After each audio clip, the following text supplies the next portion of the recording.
अब बेटा अगर आपको क्रॉस प्रोडक्ट पढ़ना है तो क्रॉस प्रोडक्ट पढ़ने के लिए थोड़ी सी आपको मेहनत करनी पड़ेगी। एक मैथ्स का छोटा सा कॉन्सेप्ट है जिसको बेटा हम लोग डिटर्मिनेंट बोलते हैं। ये अगर हमें आता है तो हमारे लिए चीजें थोड़ी सी आसान हो जाती है। डिटर्मिनेंट बेसिकली क्या होता है बेटा, आपका एक नंबर्स का अरेंजमेंट होता है, और अगर ये नंबर्स आप फिल करिए इसमें तो आपको उसकी वैल्यू मिलती है। अगर डिटर्मिनेंट देखेंगे तो बेटा आपको इस तरीके से एक डिटर्मिनेंट मिलेगा। आप बोलते सर 3/3 का डिटर्मिनेंट होगा, इसमें 3 एलिमेंट आपके बच्चे रो में आएंगे और ऐसे आपके पास 3 रो आ रही होगी। क्लियर? पहली रो, दूसरी रो बच्चे आपके पास आ गए, यहाँ पर तो यहाँ पास तीसरी रो आ गई सर, इसमें 3 रो आ गई। और अगर देखना चाहो तो आपके पास 3 कॉलम भी है। 3/3 का डिटर्मिनेंट बेटा आपने यहाँ पे बनाया। ठीक है सर, कोई डिटर्मिनेंट अगर हम लेते हैं तो क्या उसकी कुछ वैल्यू होगी? Yes sir.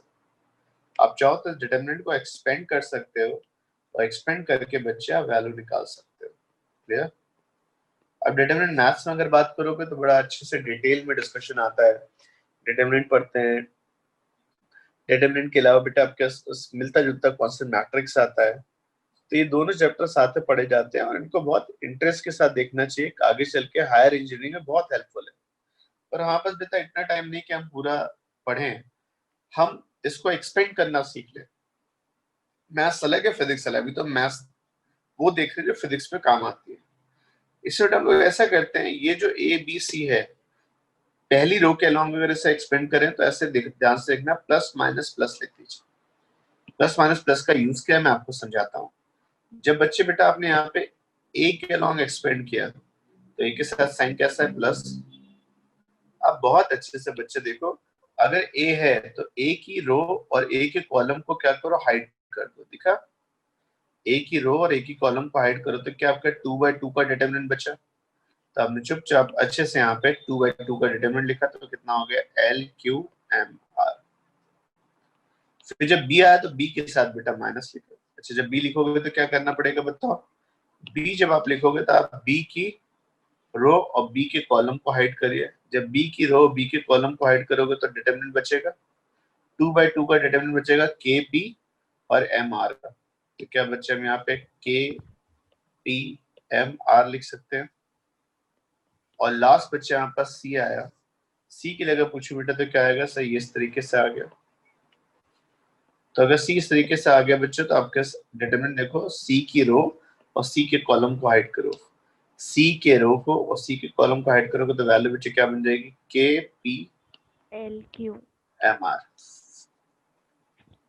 Sorry KPLQ। Clear है? क्लियर बेटा? इसमें कोई डाउट तो नहीं? आसान सा डिस्कशन है बेटा। ठीक, हाँ।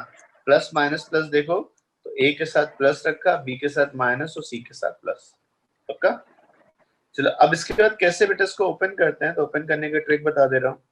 क्या ओपन करोगे तो आप क्या करो, सीजर मल्टीप्लिकेशन पढ़ा था ना, L को R से, M को Q से, K को R से, P को M से, K को Q से, P से L करके सब्ट्रैक्ट करना है। तो बच्चे बताओ A के साथ ब्रैकेट में क्या आएगा? LR माइनस MQ,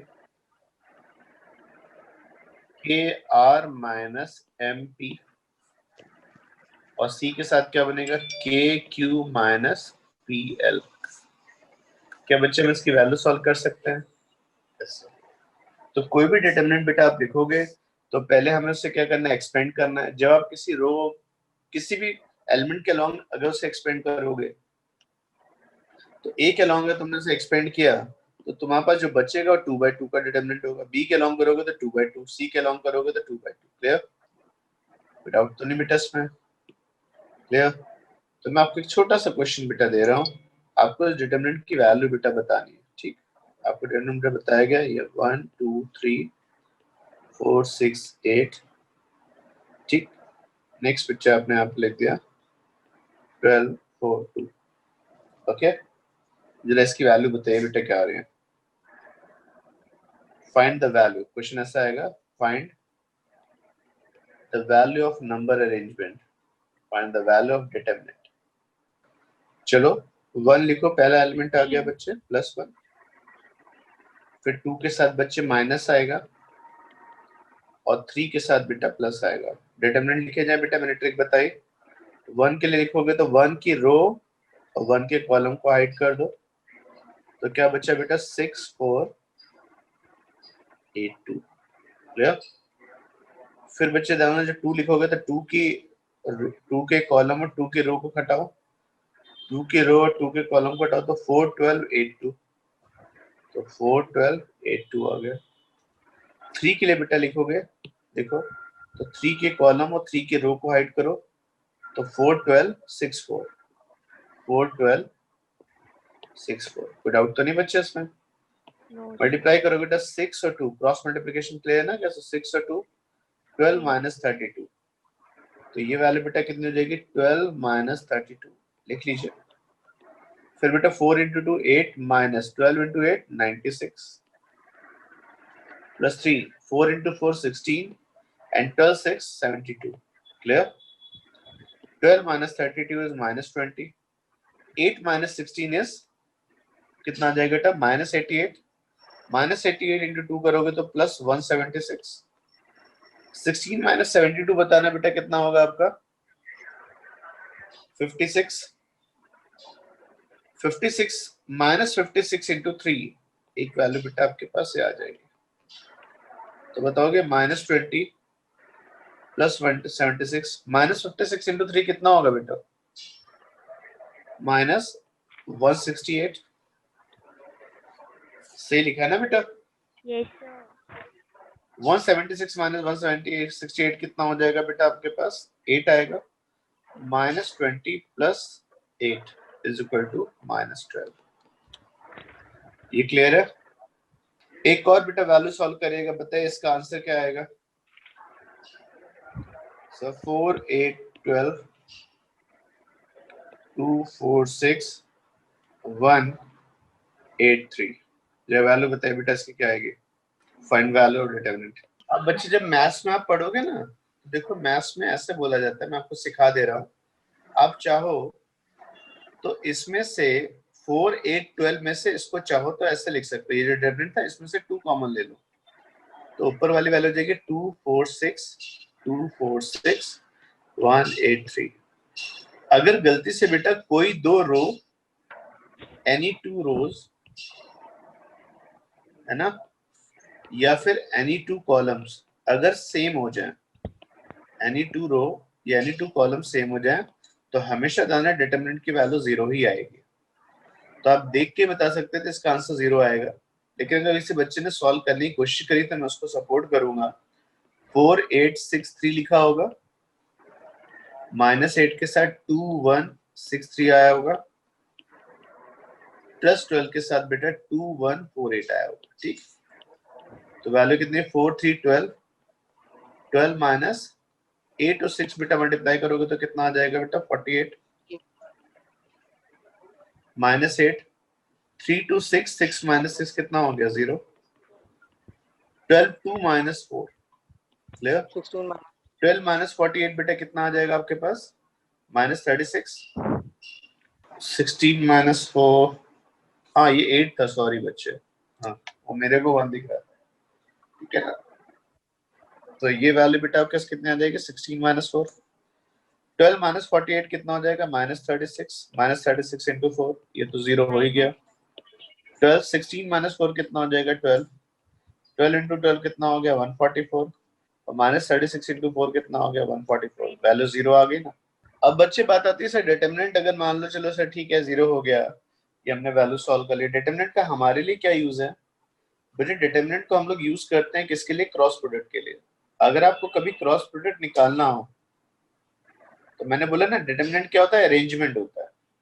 तो ए क्रॉस बी में बेटा आप पहली लेयर किसकी बनाओगे बच्चे? आई जे और के की।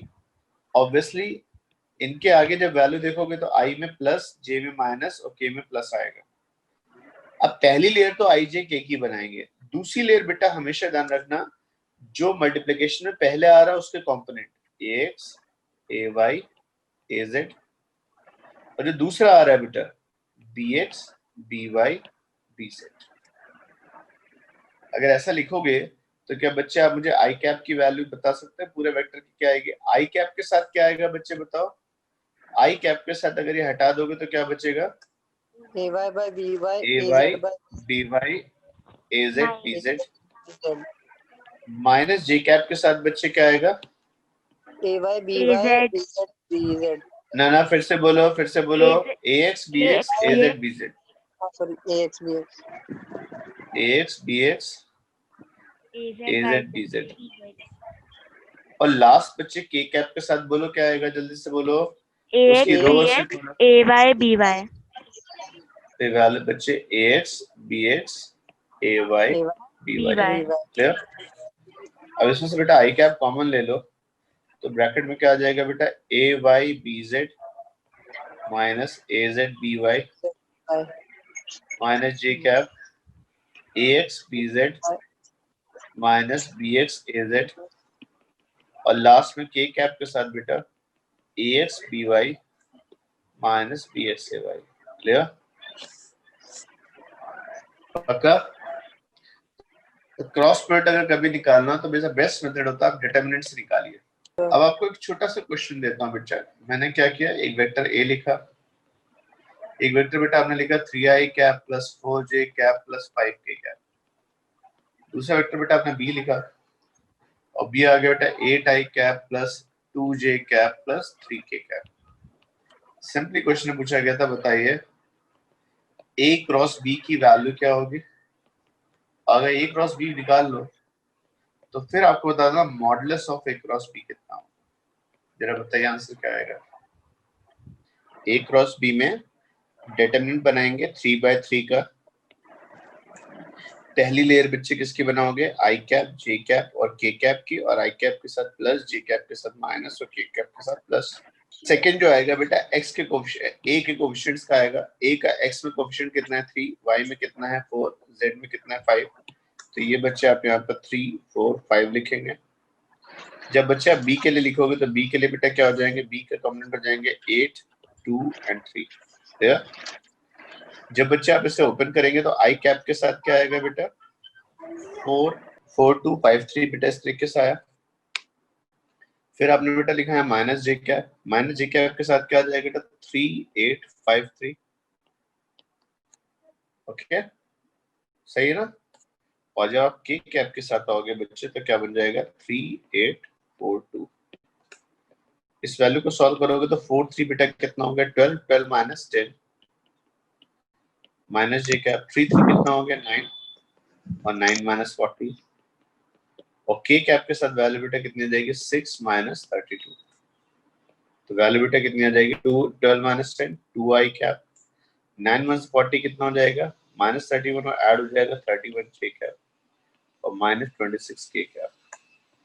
ए क्रॉस बी की वैल्यू बेटा को पूछे तो कितनी होगी बच्चे? तो आंसर जाएगा 2 I cap plus 31 J cap minus 26 के कैप। ये क्लियर है? अगर आपसे कोई मॉडुलस पूछे तो मॉडुलस की वैल्यू बच्चे कितनी आ जाएगी? A cross B is equal to under root of X square plus Y square plus Z square. Clear है?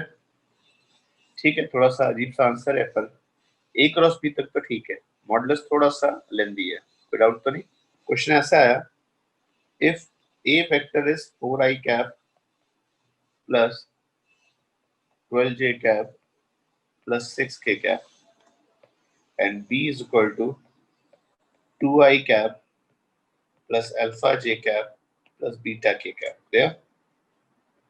So find alpha and beta. आपको alpha और beta की वैल्यू निकालनी है। If a is parallel to b, अगर a exactly b के parallel होगा तो alpha और beta की वैल्यू बताइए क्या आएगी। देखो बच्चे हम सब लोग एक बार साथ में सीखेंगे, है ना? मान लेते मुझे भी नहीं आता, ऐसे पढ़ते हैं। तो भाई a कभी बोले कि पैरेलल है, अगर a पैरेलल है तो आपने कहा ठीक है a cross b, a cross b की वैल्यू बच्चे क्या होनी चाहिए? 0 होनी चाहिए if a is parallel to b। No doubt anti parallel में भी यही आता है। a क्रॉस b 0 होगा, इसके लिए बता a क्रॉस b का डिटरमिनेंट बनाइए। पहला डिटरमिनेंट किसका बन जाएगा? i cap j cap k cap लिखा plus minus plus. i cap के साथ बच्चे क्या आया? 4 12 6 और b के साथ क्या आया? 2 अल्फा बीटा। बच्चे आपने कहा कि भाई यहाँ मुझे अगर 0 करना है तो आई कैप के साथ बच्चे मैं लिख रहा हूँ कितना आएगा? 12 बीटा माइनस 6 अल्फा माइनस जे कैप के साथ कितना आ जाएगा बेटा 4 बीटा माइनस 12, है ना।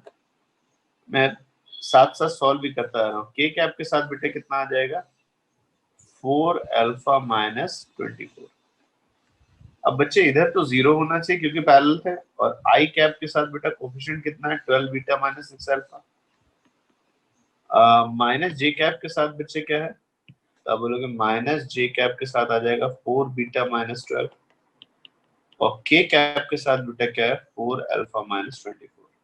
बेटा जब जीरो है तो आई कैप का कोफिशिएंट भी जीरो होना चाहिए, जे कैप का कोफिशिएंट जीरो होना चाहिए, के कैप का कोफिशिएंट जीरो होना चाहिए। तो इसका मतलब 4 बीटा माइनस 12 इक्वल टू 0, तो बीटा 3 आएगा, ठीक है। 4 अल्फा माइनस 24 की वैल्यू 0, तो अल्फा 6 आएगा। और बीटा 3 और अल्फा 6 है, तो बेटा ये पूछा गया था आपसे क्वेश्चन में कि अगर दो वेक्टर पैरेलल हो, तो सर आपने बताया था दो पैरेलल वेक्टर के लिए ए की वैल्यू क्या होनी चाहिए लैम्डा बी, है ना, और लैम्डा कैसा होना चाहिए बेटा पॉजिटिव। तो ए बेटा लिखो कितना है, ए की वैल्यू कितनी है 4 आई कैप प्लस 12 जे कैप प्लस 6 के कैप लैम्डा। बी बोलो बेटा कितना है 2 I cap plus alpha J cap plus beta K cap. Clear. अब बेटा आई आई कोफिशिएंट तो सेम ही होंगे ना, तो बताओगे 4 इक्वल टू क्या हो जाएगा 2 लैम्डा, 12 इक्वल टू क्या हो जाएगा lambda into alpha, and 6 equal to क्या हो जाएगा लैम्डा इंटू बीटा। जरा ध्यान से देखो लैम्डा किसके इक्वल हो गया 2 के इक्वल, अल्फा कितना हो जाएगा 12 divide by lambda, 12 divide by lambda मतलब 6 आ गया, और बीटा कितना हो जाएगा बेटा 6 डिवाइड बाय लैम्डा मतलब 3 आ गया। देखो दोनों डाटा बेटा मैच कर रहे हैं नहीं कर रहे, चाहे यहां से निकालो आप आंसर, इस जगह से आंसर निकालो बीटा अल्फा का, चाहे यहां से आंसर निकालो। दो वेक्टर बेटा आपने लिया यहाँ पर, एक वेक्टर बेटा आपने कितना ले लिया बेटा यहाँ पर 3 I cap plus 3 root 3 J cap, और दूसरा वेक्टर बेटा क्या था B cap is equal to 6 J cap plus 6 root 3 K cap. Clear.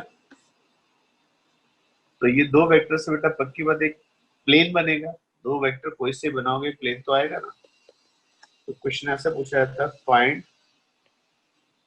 Unit vector perpendicular to both A and B. एक ऐसा वेक्टर जो ए और बी दोनों से परपेंडिकुलर हो, वो यूनिट वेक्टर बताइए बेटा कितना होगा। ट्राई करिए। कैसे करेंगे बेटा, कभी एग्जाम में सवाल आए कि आपको दो वेक्टर्स दे दिए गए बेटा और उससे परपेंडिकुलर आपको यूनिट वेक्टर निकालना हो, ठीक। तो पहली बात तो ध्यान रखना क्वेश्चन आपका क्रॉस प्रोडक्ट का बनेगा कैसे। अगर आप कोई भी वेक्टर स्पेस से बनाओगे, मान लिया आपने एक ले लिया ए और एक ले लिया बी, तो इनसे परपेंडिकुलर, इनसे मतलब इन दोनों से परपेंडिकुलर और इनके प्लेन से परपेंडिकुलर, कुछ भी बोलिए आप, ये ए से भी 90 डिग्री पे होगा, बी से भी 90 डिग्री पे। क्या इस डायरेक्शन में कोई यूनिट वेक्टर बना सकते हैं? हाँ। कैसे, अच्छे से देखो, तुमने ए क्रॉस बी की वैल्यू सबने पढ़ी है, किसके इक्वल होती है A B sine theta N cap. तो इस हिसाब से एन कैप किसके इक्वल हो गया ए क्रॉस बी, किससे डिवाइड कर दीजिए बेटा ए बी साइन थीटा से। सर ए क्रॉस बी तो निकाल देंगे, ए बी साइन थीटा कैसे निकालें? अरे बच्चे दिमाग नहीं लगाना है, ये ए क्रॉस बी आया और A B sine theta basically modulus of A cross B हुई ना। तो अगर क्रॉस प्रोडक्ट निकालो, क्रॉस प्रोडक्ट के मैग्नीट्यूड से डिवाइड कर दोगे, तो आपको वो यूनिट वेक्टर बनेगा जो दोनों के प्लेन से पास होता हुआ पर 90 डिग्री पर होगा। क्लियर। जरा बताइए हमारे केस में आंसर क्या आएगा। Unit vector perpendicular to both A and B, A cross B निकालिए बेटा कितना आ रहा है, ए क्रॉस बी की वैल्यू बेटा देखो क्या होगी, पहली लेयर किसकी बनेगी I cap J cap K cap की, ए क्रॉस बी में चलोगे तो वैल्यू क्या आ गई 3 रूट 3 एंड 0, ठीक। जब बी का लिखोगे बच्चे तो उसका आई नहीं था तो उसका 0 लिखोगे, इधर 6 और 6 रूट 3 आएगा। क्लियर। अब बच्चे आप एक्सपेंड करिए, आई कैप को जब लिखोगे तो क्या ट्रिक सिखाइए, उसकी रो उसकी कॉलम को हाइड करिए बेटा। तो आई कैप के साथ बच्चे क्या आ जाएगा, 3√360, 6 माइनस जे कैप के साथ क्या आएगा बेटा, बोलो 300,6√3। और बच्चे के कैप के साथ क्या आएगा, बोलो 303√36। क्लियर। तो बच्चे आंसर बताओ क्या बना, आई कैप 3√3 इंटू 6√3 करोगे तो कितना आएगा, बोलो 6 इंटू 3 18, 18 इंटू 3 54, 54 आई कैप आ गया। नेक्स्ट बच्चे का आंसर आएगा -6√3 जे कैप, -18√3 जे कैप और प्लस के कैप अगर लिखोगे तो 18 आएगा। तो आपका आंसर बेटा क्या बना, 54 आई कैप -18√3 जे कैप प्लस 18 के कैप। क्लियर। ये आंसर बेटा किसका आया, ए क्रॉस बी का आया। क्या मैं इसका मॉडुलस निकाल सकता हूँ, यस सर। दो वेक्टर्स का अगर दिया हो एक्स वाई जेड में तो मॉडुलस कैसा आएगा, पहला हो जाएगा 18 इंटू 3 का होल स्क्वायर, 18√3 का होल स्क्वायर और प्लस 18 स्क्वायर। आपको समझ में आ गया होगा मैंने ऐसे क्यों लिखा, क्योंकि 18 स्क्वायर कॉमन आ जाएगा तो बाहर 18 आ जाएगा। 3 का स्क्वायर 9, √3 का स्क्वायर 3 और 18 का स्क्वायर 1, बाहर आ गया ना 18, तो 1 बचा। तो वैल्यू बताओ बेटा क्या बनेगी, 18 इंटू 9 प्लस 1 प्लस 3, √13 आ गया। तो बताओगे unit vector perpendicular to the plane कितना आएगा, तो a cross b divide by ab। कर पाएंगे बेटा इस क्वेश्चन को, ऐसा करने से बेटा आपका आंसर क्या बनेगा, बोलो 54 i cap -18√3 j cap plus 18 k cap is divided by 18√13। Clear. Sir area of triangle तो सर हमारा मैथ्स में था बच्चे, वेक्टर अलजेब्रा में भी एरिया ऑफ ट्रायंगल आता है, नो डाउट। फिजिक्स में इसका कोई यूज नहीं है, पर बच्चे जब आप बुक्स सॉल्व करते हो तो उन बुकलेट्स में ये सवाल आएगा, जरूर आएगा। तो सवाल क्या हो बच्चे, पहली बात तो ये आई कि क्या मेरे पास ये ऐसा हो सकता है कि दो वेक्टर मिलके एक ट्रायंगल डिफाइन कर दें। देखने तो ऐसा लगता नहीं है, पर तुम खुद दिमाग लगाओ, अगर ए और बी ऐसे इनके वर्टेक्स पक्के हैं, टेक्निकली तुमने तीनों वर्टेक्स डिसाइड कर लिए ना, दो वेक्टर जरूर हैं पर वर्टेक्स तो तीनों बने हुए हैं, तो तुम्हारी जो थर्ड साइड है, जो मिसिंग साइड है, उससे मतलब ही नहीं, बस को ड्रॉ कर दो। तो क्या ट्रायंगल बना, नहीं बना। क्या ट्रायंगल बच्चे अच्छे से ध्यान से देखो, ये ट्रायंगल बना, इसका सर बाउंडेड रीजन में कुछ तो एरिया आएगा ना। देखो ये बेटा आपसे पूछा गया था, एरिया बताइए इस साइड में अंदर टोटल एरिया कितना होगा। क्लियर। तो बच्चे बताओ एरिया कैसे निकाला जाएगा, सर आपने हमें सिखाया था। इस चीज को बेटा मैं क्या करता हूँ, यहाँ से कॉपी करके निकाल लेता हूँ और यहाँ पे पेस्ट कर देता हूँ। ठीक। अब बच्चे सबको पता है कि ट्रायंगल है, तो ट्रायंगल में एरिया अगर निकालना है तो ये पता हो आपको, जिसको हम लोग हाइट बोलते हैं, और ये पता हो जिसको हम लोग बेस बोलते हैं, तो काम बन जाता है। तो एरिया ऑफ ट्रायंगल बच्चे बताना कितना होगा, तो एरिया ऑफ ट्रायंगल की वैल्यू बता जाएगी half base into height. Base basically अगर ध्यान से देखो तो बेस जो है ए का मॉडुलस हुआ ना,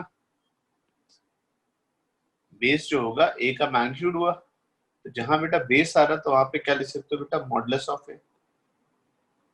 और अगर बच्चे में ये एंगल थीटा मानो तो ऑनेस्टली बताना बेटा साइन थीटा किसके इक्वल होगा, साइन थीटा होगा perpendicular divide by hypotenuse. Sine theta क्या होगा बच्चे, परपेंडिकुलर डिवाइड बाय हाइपोटेन्यूज। तो सिंपल साइन थीटा की वैल्यू बताओ, h डिवाइड बाय b आएगी, तो जो h होगा उसको क्या लिख सकते हो, b साइन थीटा। तो h की वैल्यू बच्चे आपने b साइन थीटा लिख दी। इसको अगर ठीक से देखो तो क्या ये half A B sine theta नहीं हुआ, और बच्चे ए बी साइन थीटा हमारी फिजिक्स में किसके इक्वल हो जाता है बेटा, सिंपली ए क्रॉस बी। तो अगर दो वेक्टर्स बेटा आपको दिए हो तो क्या उससे बनने वाला ट्राइंगल का एरिया सिंपल सा है, half modulus of A cross B. Clear?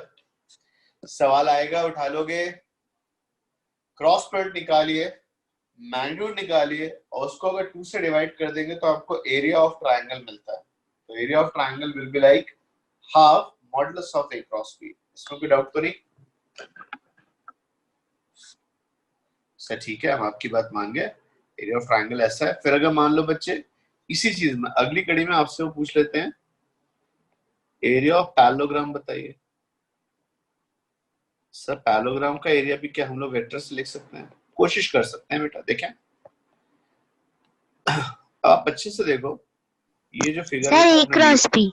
बहुत बढ़िया, मेरी बहुत सारी ब्लेसिंग्स आपके लिए, सब बच्चों के लिए, मंजोत के लिए, दीवा के लिए, जितने बच्चे सबके लिए। आप अच्छे बच्चे हो और जेई में बिल्कुल टॉप की रैंक हो। ठीक है, अब बच्चे मैंने यहाँ क्या किया, इसको मैंने यहाँ पे पेस्ट किया। पेस्ट करने के बाद मैंने कहा कि सर ये तो पैरेललोग्राम नहीं बन रहा है। पैरेललोग्राम बच्चे नहीं बन रहा, मैंने बोला भी नहीं बनाना, पर कोशिश तो करो। सबको पता है बेटा पैरेलल वेक्टर अगर ऐसे ले आओगे, ये ए बना और ये इसके आगे बी बना। सर ध्यान से देखिए, ये भी तो आपका वही ट्रायंगल बना ना। इसका कुछ भी एरिया होगा, मान लेते हैं इसका एरिया कितना बेटा, ए है, तो श्योरली बेटा ये जो पैरेललोग्राम होगा उसके दो पार्ट आएंगे। एक आपके पास एक ग्रीन वाला ट्रायंगल आ गया, एक आपके पास बेटा येलो वाला ट्रायंगल आ गया। पर एक बात पक्की है बेटा, दोनों ट्रायंगल का एरिया तो सेम ही होगा ना। ये एरिया ए आ गया, तो टेक्निकली कोई पूछे सर एरिया ऑफ पैरेललोग्राम क्या होगा, area of parallelogram will be like twice of half of modulus A cross B. इसका मतलब कैंसिल होके बेटा बढ़िया सी चीज आ गई कि अगर दो वेक्टर्स पता हो तो उनके क्रॉस प्रोडक्ट का वैल्यू से हम एरिया निकाल सकते हैं। एरिया किसका, पैरेललोग्राम। सैटरडे संडे वाले टाइम में बेटा आप लोग टाइम को यूटिलाइज करिए, और जो नेक्स्ट चैप्टर है बेटा यूनिट डायमेंशन एरर्स वाला, उसकी आप पढ़ाई चालू कर दीजिएगा। सेकंड चैप्टर है, उसको प्रॉपर्ली रीड करिए एक बार, बिल्कुल बेमन से, नहीं समझ में आएगा पढ़ो, पढ़ते जाओ। पहली बार पढ़ोगे कुछ 5-10% दिमाग में बैठेगा ना, एक बार और रीड करो, फिर जब वो दोबारा पढ़ोगे तो आपको हाँ सब बात तो समझ में आ रही है। तो डायरेक्शन को साइंस को पूछे क्या होता है, तो बड़ा सिंपल सा है। जब आप वेक्टर्स लिखते हो बच्चे 3D में, 3D में वेक्टर्स लिखने की ट्रिक क्या होती है बेटा, आप उसे ऐसे लिख देते हो AXI cap plus AYJ cap plus AZ की कैप। क्लियर? अब ये 3D में आ गया बच्चे, मैंने आपको करके दिखाया था। ये 3D में आपका AX आ गया, ये AY आ गया, और बाहर की तरफ क्या आ गया, AZ आ गया। दिख रहा है, ये AX, ये AY, ये AZ। अब अगर आप चाहो तो इसको ऐसे बॉक्स की तरह बना दीजिए बेटा, ना बोले शू बॉक्स जैसा बना दिया आपने। दिख रहा है? अब बच्चों को पूछे सर वेक्टर कहाँ से स्टार्ट हुआ, सर ओरिजिन से स्टार्ट हुआ, यहाँ तक आया, तो इसके बैक साइड में अगर ज्वाइन करोगे तो सर ये वेक्टर ऐसा यहाँ पे आ गया होगा। क्लियर? हाइड हो गया पीछे पर AX AY AZ। अब 3D में कोई वेक्टर बेटा का बनाओगे, सोचोगे ऐसे बना दिया, तो जो वेक्टर बेटा आप A बनाते हो ना स्पेस में, क्या उस वेक्टर का x एक्सिस से कुछ एंगल होता होगा? Yes sir, alpha. उसका y एक्सिस से कुछ एंगल होगा, बीटा, और z एक्सिस से एंगल कितना होगा बेटा, गामा। ये तीनों अलग अलग प्लेन में हैं। ए 3D में सोचो, आप अपने रूम में जहां बैठे हो उस रूम में सोचो एक कॉर्नर से दूसरे कॉर्नर पे एक रॉड डाल दो, देख सकते हो, मैं तो नहीं हूं वहां पे, देख सकते हो, एक कॉर्नर से दूसरे बॉडी डायगोनल पे अगर एक रॉड डालोगे तो क्या उसका x एक्सिस से y एक्सिस से और z एक्सिस से कुछ एंगल होगा? हाँ सर। अगर ये एंगल बेटा अल्फा बीटा गामा है तो डायरेक्शन कोसाइंस जो होती है cos अल्फा cos बीटा और cos गामा होती है। इनको बेटा हम लोग क्या बोलते हैं, डायरेक्शन कोसाइंस। नाम क्लियर है बेटा, साफ साफ क्या कह रहा है, ये वो कॉस वैल्यूज हैं जो आपकी डायरेक्शन को डिसाइड करते हैं। ठीक सर, बहुत बढ़िया बात आपने बताया। कॉस अल्फा क्या होगा बच्चे, तो कॉस अल्फा होता है बेटा AX by A। Cos beta की वैल्यू बच्चे क्या होती है, AY बाय A। और cos गामा किसके इक्वल हो जाता है बेटा az बाय। ये मेरे 3 डायरेक्शन कोसाइंस आती हैं जिनकी वैल्यूज बच्चे मैंने यहाँ पे आपको लिख के दी। से इनमें आपस में कोई रिलेशन है? हाँ, से एक बहुत बढ़िया रिलेशन आता है, cos square alpha plus cos square beta plus cos square gamma की वैल्यू बच्चे 1 आती है। से कैसे बच्चे, एक बार सबको ऐड करोगे तो ax square plus ay square plus az square divide by a square आ गया, ये वैल्यू 1 क्यों आएगी? क्योंकि ऊपर वाला टर्म भी a square plus ay square plus az square लिखोगे तो a square by a square हो जाएगा ना। तो हमेशा ध्यान रखना बेटा, ये जो आपकी वैल्यूज होती है इसको डायरेक्शन कोसाइंस के, इनको अगर आप ऐड करोगे स्क्वायर करके तो 1 आता है। अब आपको मैं एक क्वेश्चन दूं, एक वेक्टर है बेटा 3i cap plus 4j cap plus 12k cap, तो इसकी तीनों डायरेक्शन कोसाइंस बताइए क्या आएंगे? तो आसान सा डिस्कशन है, cos alpha cos beta cos gamma. cos alpha होगा ax बाय ax कितना है 3, और कंप्लीट मैग्नीट्यूड कितना हो जाएगा बच्चे बोलो, इस वेक्टर का कंप्लीट मैग्नीट्यूड, तो under root of 3 square plus 4 square plus 12 square. Clear? तो under root 3 square plus 4 square plus 12 square, बोलो बेटा वैल्यू क्या बनेगी? 3 स्क्वायर रूट 169 दैट इज 13। तो cos अल्फा हो जाएगा 3/13, cos बीटा कितना होगा बेटा 4/13, और cos गामा कितना होगा 12/13। तो डायरेक्शन कोसाइंस बेटा याद